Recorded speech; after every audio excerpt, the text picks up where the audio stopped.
YCP హయాంలో ఏకపక్షంగా వ్యవహరించిన క్షేత్రస్థాయి పోలీసుల అధికారులను మార్పు చేయకపోవడంతో వారు ఇప్పటికీ గత వాసనలు వదులుకోవటం లేదు.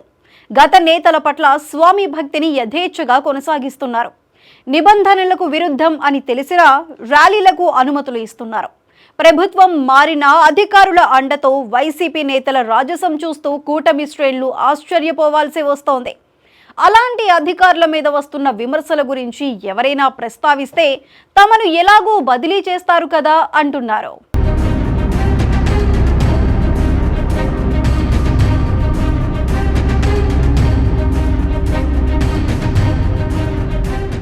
ఉమ్మడి చిత్తూరు జిల్లాలో పోలీసులు, రెవెన్యూ అధికారులు వైసీపీ పట్ల తమ స్వామి భక్తిని వీడటం లేదు. గత ప్రభుత్వంలో నియమితులైన వారు వైసీపీకి ఎంతగా సరెండర్ అయి పనిచేశారో తాజాగా చంద్రగిరి, మదనపల్లి వ్యవహారాల్లో బయటపడింది.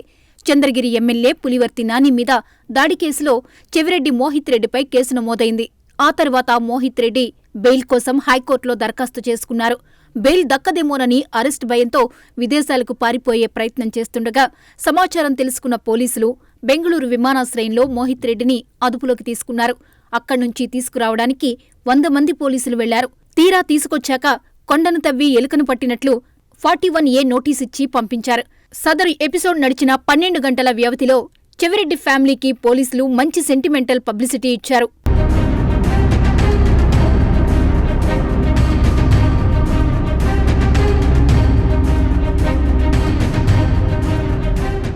పోలీస్ స్టేషన్ నుంచి బయటకు వచ్చిన చెవిరెడ్డి మోహిత్ రెడ్డిని చంద్రగిరి మాజీ ఎమ్మెల్యే చెవిరెడ్డి భాస్కర్ రెడ్డి వందలాది మంది అనుచరులతో ఊరేగింపుగా తీసుకెళ్తుంటే పోలీసులు పహారా కాయడం విశేషం.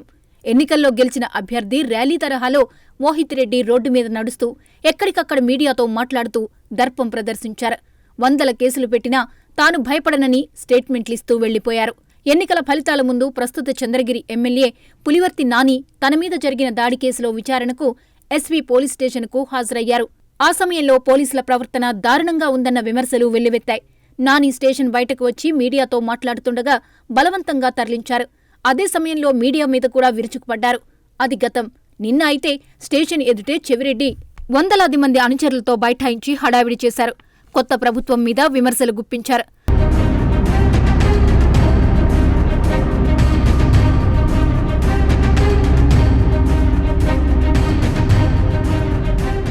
తర్వాత స్టేషన్ నుంచి వచ్చిన మోహిత్ రెడ్డి గంటపాటు మీడియాకు ఇంటర్వ్యూలు ఇచ్చినా అక్కడున్న డీఎస్పీలు కానీ ఇతర పోలీస్ అధికారులు గానీ కనీసం స్పందించలేదు. తర్వాత తీరిగ్గా చెవిరెడ్డి, ఆయన కొడుకు ఎస్వీ యూనివర్సిటీలోకి వెళ్లి తర్వాత బయటకు వచ్చి రోడ్డు మీద ఉన్న అంబేద్కర్ విగ్రహానికి పాలాభిషేకం చేసి నినాదాలు చేస్తూ వెళ్లారు. వారెళ్లిపోయాక పోలీసులు తీరిగ్గా 144 సెక్షన్ ఉందని ఓ ప్రకటన చేశారు. అలా చెవిరెడ్డి ఫ్యామిలీ కావాల్సినంత మైలేజీ పొందేలా తిరుపతి పోలీసులు తమ స్వామి భక్తి ప్రదర్శించారు.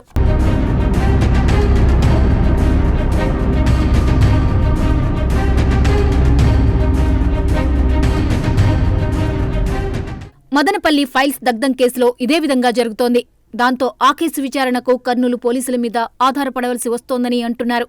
21న సబ్ కలెక్టర్ కార్యాలయం దగ్ధమైన కేసులో ప్రధాన నిందితుడైన మాధవరెడ్డి పరారు కావడానికి సీఐతో పాటు పోలీసులు చక్కగా సహకరించారన్న ఆరోపణలున్నాయి.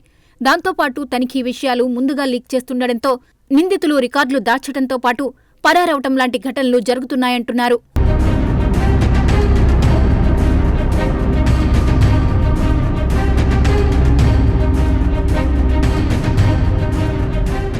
రెవెన్యూ అధికారులు సైతం అలాగే వ్యవహరిస్తున్నారని అంటున్నారు.